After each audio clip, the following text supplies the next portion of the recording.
Friends, welcome back to my channel.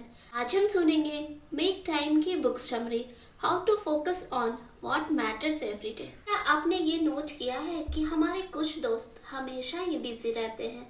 वो कुछ ज्यादा बड़ा नहीं कर रहे हैं लेकिन फिर भी बिजी हैं। जब पूछो तब बिजी। और मुझे इस बात का एहसास हुआ, जो लोग सबसे खाली है वही सबसे बिजी है।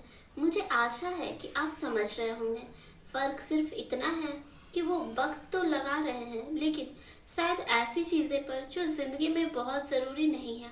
हाँ, वो चीज उनकी ग्रोथ में कुछ मदद नहीं करेगी।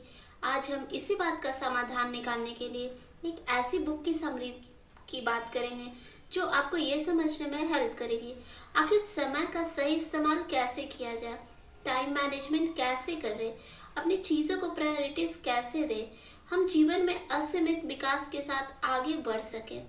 आज हम make my time, how to focus on what matters every day. Author ने समझाने की कोशिश की है कि हमें हमारे समय को बेहतर ढंग से कंट्रोल करने का तरीका बताया गया है। हमारे पास उन सभी कामों को पूरा करने के लिए 24 घंटे बहुत होते हैं जिसे हमें पूरा करने की ज़रूरत होती है। ऑथर बहुत तरह की स्ट्रैटेजी के साथ आप हर दिन ज़्यादा इंस्पायर्ड महसूस करेंगे। आपको पता चलेगा कि कैसे आप टाइम बर्बाद करने वाली चीज़ों से दूर रहकर पूरे फोकस और एनर्जी के साथ अपना काम पूरा करेंगे। मेक टाइम बुक आपको अपने रोज के कामों में छोटे बदलावों के साथ आपकी जिंदगी में एक्चुअल में जो मायने रखता है उसको करने के लिए समय निकालने में हेल्प करेगी।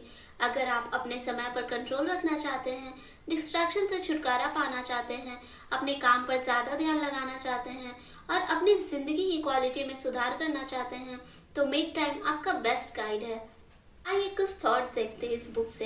डिस्ट्रैक्शन को हराने का सबसे अच्छा तरीका है कि आप उन पर रिएक्ट करना कम कर दें। हो सके तो ध्यान देना बंद ही कर दें। रुकना सीखें, अपने एनर्जी का सही इस्तेमाल करें। हर पार्टी, गेट टुगेदर या ज़्यादा एक्टिविटीज़ में जाने से अपने आप को रोकें। हर दिन एक हाईलाइट चुनें और इसे प्रायोरिटी के साथ अपनाएं। आप जिस तरह से टेक्नोलॉजी का इस्तेमाल करते हैं उसे इतना इस्तेमाल ना करें कि वो टेक्नोलॉजी आपकी ज़िंदगी को कंट्रोल करने लगे। इस बुक में मल्टीटास्किंग के बारे में नहीं है बल्कि मेक टाइम यह चुनने के लिए फ्रेम्ड है कि आप किस पर सबसे ज़्यादा ध्यान देना चाहते हैं। इसमें 4 स्टेप्स का फ्रेमवर्क दिया गया है जिसे फॉलो करके हम अपने समय से वो हासिल कर सकते हैं जो हम चाहते हैं। पहला स्टेप सिर्फ एक हाईलाइट चुनना है।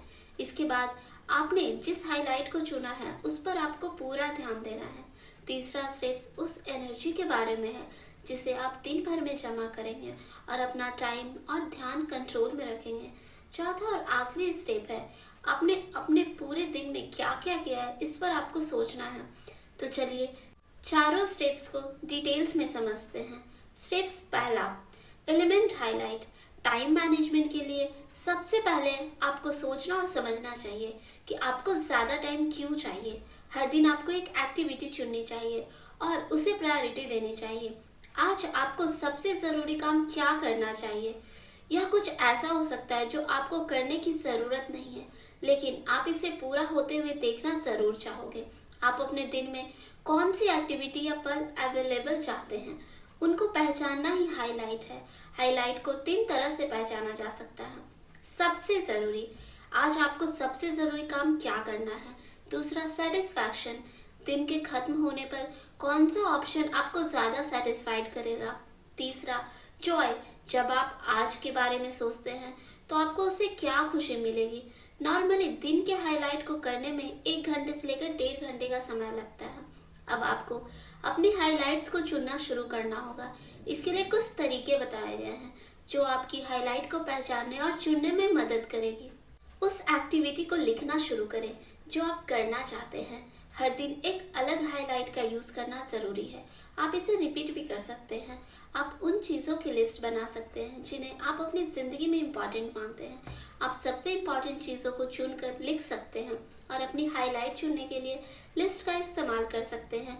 आप दिन के बीच में अपने टाइम को सही तरीके से इस्तेमाल करने के लिए अपनी सभी बड़ी चीज़ों को एक ही हाइलाइट में एक साथ रख सकते हैं। आप उन चीज़ों की एक लिस्ट बना सकते हैं जिन चीज़ों को आप किसी भी दिन में कर सकते हैं। आप लगातार 5 दिनों तक वही हाईलाइट कर सकते हैं जिसे हर दिन के स्टेप्स में बांटा जा सकता है। अब आपको अपनी हाईलाइट के लिए टाइम निकालना सीखना होगा। इसके लिए कुछ तरीके बताए गए हैं जिनकी मदद से आप अपनी हाईलाइट के लिए टाइम निकाल सकते हैं। हाईलाइट के लिए समय निकालने के लिए कैलेंडर में एक इवेंट जोड़कर शुरू करें, क्योंकि आप सिर्फ एक तारीख देखकर एक कमिटमेंट बने रहेंगे। अपने कैलेंडर में दिए गए खाली जगहों में कुछ भी मार्क ना करें, ताकि उस खाली जगह का इस्तेमाल आप अपनी हाईलाइट डालने में कर सकें। अगर आपको लगता है कि आपके कैलेंडर में जगह नहीं है, तो उसे खाली करने के समय निकालने की कोशिश करें। एग्जाम्पल के लिए आप अपनी मीटिंग या किसी काम को करने में लगने वाले वक्त को कम कर सकते हैं। अगर आपको सच में सफिशिएंट समय नहीं मिल पाता है, तो अपने आप से पूछें कि क्या कैंसिल किया जा सकता है। कम प्रायोरिटी वाली एक्टिविटीज के लिए कमिटमेंट ना हो। जब आप कुछ नहीं करना चाहते हैं तो ना कहना सीखें। जबरदस्ती हर काम को ना करें। हर काम को करने की प्लान बना, वरना आपको लगातार यह तय करना होगा कि आपका अगला स्टेप्स क्या है, और आप उन चीज़ों के बारे में सोचते सोचते अपना समय गंवा देंगे कि आपको यह काम करना चाहिए या नहीं करना चाहिए। अगर आप दिन के समय में बीच में समय नहीं निकाल सकते हैं, तो आप अपनी हाईलाइट को सुबह जल्दी भी कर सकते हैं। लेकिन अगर आप अपने आप को एक देर तक सोने वाले इंसान मानते हैं, तो अपनी रात का कुछ समय अपनी हाईलाइट के लिए दें। आपको जानना होगा कि आपको कब रुकना है। लोगों को उनके हर रोज के काम को खत्म करने से हफ्ते में समय को बढ़ाने में मदद मिलेगी। हाईलाइट को बनाने से आप अपने सभी जरूरी या उन कामों को पूरा कर सकते हैं जो आप करना चाहते हैं, और जिन कामों को पूरा करके आपको खुशी मिलेगी। जब आप हाईलाइट बनाना शुरू कर देते हैं, तो आपके काम समय पर होने लगते हैं और आपको बाकी और कामों के लिए ज्यादा टाइम मिलने लगता है। इसलिए आपको अपनी जिंदगी में टाइम मैनेजमेंट के लिए पहले स्टेप हाईलाइट से शुरू करना होगा। आइए चलते हैं स्टेप्स 2 की तरफ। दूसरा एलिमेंट, फोकस। हमारी जिंदगी में ऐसी बहुत सी चीजें होती है जिससे हम डिस्ट्रैक्ट हो जाते हैं। हमें अपने डिस्ट्रैक्शन को अपने कंट्रोल में रखना चाहिए। मतलब यह है कि डिस्ट्रैक्शन से हमारा टाइम बर्बाद होता है, क्योंकि हम ऐसी चीज़ों की तरफ अट्रैक्ट हो जाते हैं जिससे बाहर निकलना थोड़ा मुश्किल हो जाता है। एग्जाम्पल के लिए सोशल मीडिया, यह एक ऐसी चीज़ है जो हमेशा हमारे इंटरटेनमेंट के लिए हमारे पास होती है, लेकिन हम इस तरह के डिस्ट्रैक्शन को ख़त्म कर सकते हैं और अपनी हाईलाइट को पूरा करने के लिए पूरा ध्यान दे सकते हैं। अपनी ज़िंदगी में फोकस्ड होने के लिए आपको सबसे पहले अपने फ़ोन को कंट्रोल करना सीखना होगा। अपने फ़ोन को कंट्रोल करके आप अपने डिस्ट्रैक्शन से दूर हो सकेंगे, अपनी हाईलाइट को टाइम पर पूरा कर सकेंगे। यहाँ पर इसके बारे में कुछ तरीके बताए गए हैं। बिना किसी लगाव या प्रेशर के मोबाइल फ़ोन का यूज़ करें। आप इसे 24 घंटे, एक सप्ताह या एक महीने तक आजमा कर देख सकते हैं। अगर आपको सच में इन एप्लीकेशन को इस्तेमाल करने की ज़रूरत है, तो बस तभी उन्हें इस्तेमाल करें। मतलब यह है कि आपको उन एप्लीकेशंस पर कंट्रोल करना सीखना है जो आप उनको सिर्फ बहुत ज़रूरी होने पर ही इस्तेमाल कर सकते हैं। सोशल मीडिया से हर बार लॉग आउट करें, ताकि आपको हर बार लॉगिन करने के लिए अपना ईमेल एड्रेस और पासवर्ड डालना होगा। यह एक तरह की ऑब्स्टिकल बन सकता है, क्योंकि यह आपको सोशल मीडिया को लगातार यूज़ करने से रोकता है, और यह आपके डिस्ट्रैक्शन को हराने का सबसे अच्छा तरीका है। नोटिफिकेशन को आने से बंद करें, ताकि आप भूल सके कि आपके पास कोई भी ऐप मौजूद है, और इस तरह से आप अपना ध्यान भटकाने से बच सकते हैं। अपने फ़ोन की होम स्क्रीन पर किसी भी तस्वीर को ना लगाएं, क्योंकि हर बार जब आप फ़ोन का इस्तेमाल करते हैं, तो एक खाली होम स्क्रीन आपको एक शांति समय दे सकती है, क्योंकि इससे आपका कोई ध्यान भंग नहीं होगा। रिस्ट वॉच पहने। यह आपके फ़ोन पर समय पता करने से आपको रोकेगा और आपको फ़ोन के खिंचाव से भी बचाता है। अपनी कंसंट्रेशन में सुधार करने के लिए आप अपने फ़ोन को काम पर ले जा सकते हैं और उन्हें वहीं छोड़ सकते हैं, या घर पहुंचने पर आप अपने फ़ोन को अपने आप से दूर रख सकते हैं।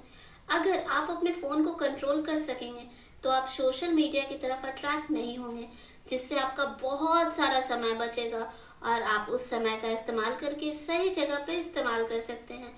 इसलिए आपको अपनी हाईलाइट के लिए समय निकालने के लिए समय को बर्बाद करने से बचाना होगा, जिससे आप अपने काम पर फोकस कर पाएंगे। इन्फिनिटी पूल से दूरी बनाए रखें। इन्फिनिटी पूल का मतलब होता है वो खिंचाव या लगाव जिसकी कोई हद नहीं होती है और आप लगातार बार बार उस काम के लिए अपना समय बर्बाद कर सकते हैं। इसलिए आपको इन्फिनिटी पूल से दूर ही रहना चाहिए। इसके लिए कुछ चीजें आपकी हेल्प करेगी। अगर आप उन एप्स का इस्तेमाल करने से बचते हैं जो सुबह सुबह आपको डिस्ट्रैक्ट करती है, तो फोकस करना आसान होगा। आपको हर दिन न्यूज़ पढ़ने की ज़रूरत नहीं है। अगर यह बहुत ज़रूरी है तो यह आपके पास खुद आएगी। जब आप फोकस कर रहे हैं तो अगर हो सके तो इंटरनेट बंद कर दें, जिससे फालतू चीज़ें दूर रहेगी। हमसे बहुत से लोग अपने ईमेल में अपना काफ़ी समय बर्बाद कर देते हैं। इसलिए ईमेल को देखने के लिए कुछ ज़रूरी तरीके अपनाएं। दिन के खत्म होने पर अपने ईमेल का यूज़ करें और अपना इनबॉक्स देखने के लिए एक समय डिसाइड कर लें। हफ्ते में एक बार अपना इनबॉक्स खाली करें। ईमेल का जवाब देने में जल्दबाजी ना करें। यह जान लें कि अगर यह बहुत ज़रूरी है तो इंसान आपसे दूसरे तरीके से कांटेक्ट कर सकता है। टीवी को ओकेजनल प्लेजर बनाएं। टीवी देखने से हमारा बहुत सारा समय खराब होता है, क्योंकि कोई भी शो आधे से 1 घंटे का समय लेता है और हम उसे आधे घंटे में छोड़कर नहीं जाते हैं, जिससे वक्त की बर्बादी होती है। टीवी पर न्यूज़ को देखने की आदत बिल्कुल ना डालें। इसलिए टीवी को सिर्फ कभी कभी देखने से आपको उसकी लत नहीं लगेगी और अपना बहुत सारा समय बचा पाएंगे। इसके लिए आपको कुछ बातों का ध्यान देना होगा। टीवी पर न्यूज़ को देखने की आदत बिल्कुल ना डालें। टीवी को कम से कम इस्तेमाल करें। आपको केबल टीवी, HBO, नेटफ्लिक्स को देखने से खुद को रोकना होगा या ऐसी चीज़ों का इस्तेमाल ही बंद कर देना होगा, क्योंकि इन स्ट्रीमिंग सेवाओं में हमेशा कुछ ना कुछ होता है जो आपको डिस्ट्रैक्ट कर सकता है। आपको अपनी ज़िंदगी में फोकस रहने के लिए एक फ्लो बनाना ज़रूरी है। यह आपको डिस्ट्रैक्ट होने से बचने में आपकी मदद करेगा। इसके लिए कुछ बातें हैं जो आपको ध्यान देनी होगी। लोगों को आपको डिस्टर्ब करने से रोकने के लिए हेडफोन और बंद दरवाजों का इस्तेमाल करें। पूरा ध्यान देते रहने के लिए एक टाइम लिमिट सेट करें। टाइमर का यूज़ करें। यह तरीका आपको यह देखने की परमिशन देता है कि समय बीत कर रहा है और आपको उस पर ध्यान देने की ज़रूरत है जो आप कर रहे हैं। कंप्यूटर की बजाय कागज़ पर लिखने को ज़्यादा ध्यान दें, क्योंकि कंप्यूटर में कई और काम भी होते हैं, इसलिए यह आपका ध्यान डिस्ट्रैक्ट कर देता है। फोकस्ड रहें। अगर आप एक बार में फोकस्ड हो गए तो इसका मतलब यह नहीं है कि आपको कुछ करने की ज़रूरत नहीं है। किसी भी काम को पूरा करते रहने के लिए आपको हमेशा फोकस रहने की ज़रूरत होगी, जिसके लिए आप कुछ तरीके अपना सकते हैं, जैसे कि अपनी इस ब्रीदिंग को देखते हुए आप जो कर रहे हैं उस पर ध्यान दें, जिससे आप अपना फोकस वापस पा सकते हैं। आप जो कर रहे हैं उसके लिए खुद को कमिट करें। जब आप वो काम कर रहे हो जो आपको करना पसंद हो तो यह काम बहुत आसान होता है। रिसर्च से पता चला है कि जब लोग किसी काम से बोर हो जाते हैं तो प्रॉब्लम्स को और ज़्यादा क्रिएटिव तरीके से सॉल्व करते हैं, इसलिए बोर होते रहें। तीसरा स्टेप्स है एनर्जी। हमारे दिमाग को एनर्जी की ज़रूरत होती है और वह एनर्जी आपके शरीर को देखभाल करने से आती है। एक्सरसाइज, खाना, नींद, शांति और फेस टू फेस समय से अपनी बैटरीज चार्ज करें। अगर आपका एनर्जी लेवल ज़्यादा होगा तो आप किसी काम को ज़्यादा अच्छे से और पूरे मोटिवेशन के साथ कर सकेंगे। इसलिए आपको अपने एनर्जी को कस्टमाइज करने के कुछ तरीके अपनाना होगा। हमेशा मोशन में रहें। एक्सरसाइज करने से आपका शरीर एक्टिव रहता है और उसमें थकान कम होती है। आप फिट रहते हैं, जिससे आप हर काम को पूरी एनर्जी के साथ जल्दी से पूरा कर सकते हैं। तो इसलिए अपने शरीर को सही ढंग से काम करें। रहने के लिए आपको रोज एक्सरसाइज करनी चाहिए। हमेशा शरीर को चलाते रहें और एनर्जी को हासिल करते रहें। हर रोज एक्सरसाइज करें या हर रोज वॉक पर जाना या सीढ़ियाँ चढ़ने जैसी कुछ सिंपल एक्टिविटी हो सकती है। सुबह में वर्कआउट करें। एग्जाम्पल के लिए आप 7 मिनट की ट्रेनिंग कर सकते हैं। असली खाना खाओ। आपका खाना और आपके खाने का तरीका ही आपको हेल्दी जिंदगी दे सकता है, जिससे आप बीमार नहीं होंगे और आपकी एनर्जी खत्म नहीं होगी। आपको हेल्दी खाना खा के ही किसी काम को शुरू करना चाहिए। अपने शरीर को हेल्दी रखिए और हमेशा पॉजिटिव महसूस करें। अपना काम करते रहिए। फिश, पौधे, रेड मीट, नट्स का सेवन करें, क्योंकि यह एनर्जी देने में बहुत मदद करता है। सबसे पहले सैलड को अपनी प्लेट में डालें और वो भी ज़्यादा मात्रा में। फास्टिंग आपको फोकस्ड रख सकता है यह आपके दिमाग में बदलाव करता है जो आपको ऐसा करने की परमिशन देता है। जब आपका शरीर हेल्दी होगा, आपका दिमाग भी अच्छे से काम करेगा। आपने ये जरूर सुना होगा कि हेल्दी दिमाग में ही हेल्दी शरीर होता है। तो इसका मतलब यह हुआ कि जब आपका शरीर हेल्दी होगा तब आपका दिमाग भी अच्छे से काम करेगा, और अच्छा खाना आपको अच्छा शरीर देता है। इसलिए अच्छा खाना खाएं और पूरे एनर्जी से काम करें। कैफीन को ऑप्टिमाइज करें। अपने एनर्जी लेवल को बनाए रखने के लिए कॉफ़ी का इस्तेमाल कुछ सावधानियों के साथ ही करें और बस एनर्जी को हासिल करें। दिन के पहले कप की कॉफ़ी सुबह 9:30 बजे तक ही पिए। ऐसा इसलिए क्योंकि उस समय से पहले कोलेस्ट्रॉल का लेवल बहुत ज़्यादा होता है, तब कैफीन का कोई इम्पैक्ट नहीं पड़ता। एनर्जी बनाए रखने के लिए आप कॉफ़ी को ग्रीन टी से रिप्लेस कर सकते हैं। कॉफ़ी पीने से अगले दिन नींद और एनर्जी में रुकावट आ सकती है, भले ही आप इसे दोपहर में ही पिए हों। कॉफ़ी में चीनी कम से कम इस्तेमाल करें। हर चीज़ से अलग हो जाए। आपको एनर्जी को पाने के लिए सबसे पहले खुद से मिलना होगा। मतलब यह हुआ कि आपको अपने आप को कुछ समय के लिए सबसे दूर रखना होगा। कुछ ऐसे कामों को करना होगा जो आपको खुशी देगी और आपको अच्छा महसूस करवाएगी, जैसे कि नेचर में ज़्यादा से ज़्यादा समय बिताएं, क्योंकि इससे हमारी मेंटल एनर्जी इन्फ्लुएंस होती है। मेडिटेशन करें, एक ब्रेक लें और अपने हेडफोन को घर पर छोड़ दें। इस तरह आपका दिमाग भी आराम करेगा। एग्जाम्पल के लिए, ब्रेक लेते समय सोशल नेटवर्क तक पहुंचने के अलावा बाकी काम कर लें। अपने दिमाग को आराम देने की कोशिश करें। उन लोगों से बात करें जो आपके बारे में सोचते हैं या आपसे बात करते हैं। कभी कभी टीवी के सामने बैठकर खाना ना खाएं। कुछ समय के लिए आपका दिमाग शांत रहेगा तो वो अच्छा सोचेगा। मेडिटेशन करके या नेचर के साथ ज़्यादा समय बिताकर, बाकी सभी चीज़ों से दूर रहकर आप अपने एनर्जी को बढ़ा सकते हैं। इसलिए इसे ज़रूर करें। एक गुफा में सो जाओ। सोना मतलब आराम करना, और वो समय जब आपका बॉडी रिलैक्स करता है ताकि अगली सुबह किसी थकान के साथ ना उठे। आपको लगातार एनर्जी बनाए रखने के लिए सोने के लिए इन कुछ बातों का ध्यान देना होगा। सोने से पहले उन चीज़ों की तलाश करें जो आपको सुकून देता है। Social media, emails, news website के इस्तेमाल से बचें, क्योंकि इससे दिमाग की स्पीड तेज होती है। बेहतर नींद के लिए अपने मोबाइल फ़ोन और बाकी डिवाइस को अपने कमरे से दूर रखें। सोने से कुछ घंटे पहले घर की रोशनी कम कर दें।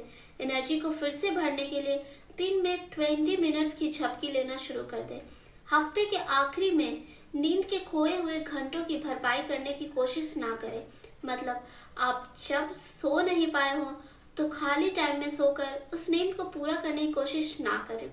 सोने के तरीके आपकी ज़िंदगी को बहुत अफेक्ट करते हैं, इसलिए अपने सोने के तरीकों को सुधार करके हर रोज़ पूरे एनर्जी से अपने काम को करने के लिए हमेशा तैयार रहें।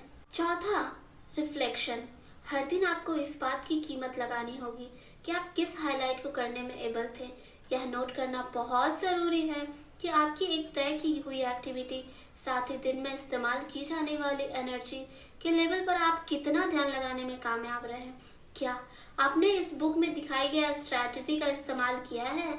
इसके अलावा ऑथर ने यह बोलने की सलाह दी है कि हमेशा लिखिए, मेक टाइम की स्ट्रैटेजीज को अपनाने का आपका एक्सपीरियंस कैसा था। क्या यह आपके लिए काम करती है या नहीं। उसके बाद आपको प्लान करना होगा कि अगले दिन कौन सी स्ट्रैटेजी का इस्तेमाल किया जाए। अगर आप अपने हाईलाइट को पूरा नहीं कर सके हैं तो कोई बात नहीं, आपको सब कुछ छोड़ने की ज़रूरत नहीं है। अगले दिन के लिए आप फिर उसी हाईलाइट को रिपीट कर सकते हैं। आपको हर दिन कुछ नया लेकर आने की ज़रूरत नहीं है। सिस्टम से ब्रेक लेना और बाद में फिर से वापस आना ठीक है। यह एक मुश्किल तरीका है और आपको ज़िंदगी भर इसे करते रहने की ज़रूरत नहीं है। इसलिए कोशिश करें कि अपने रिजल्ट्स हासिल कर लें। ओवरऑल इस बुक में बताया गया है कि आपको अपने समय को फिर से प्राप्त करने और अधिक सूझबूझ जीवन जीने के लिए एक व्यावहारिक और भरोसेमंद गाइड है। डिस्ट्रैक्शन को दूर करने और वास्तव में जो मैटर करती है उस पर ध्यान केंद्रित करने के लिए व्यावहारिक रणनीतियाँ प्रदान करते हैं। Thank you so much for listening. इस तरह की बुक समरी सुनने के लिए मेरे चैनल को सब्सक्राइब करें।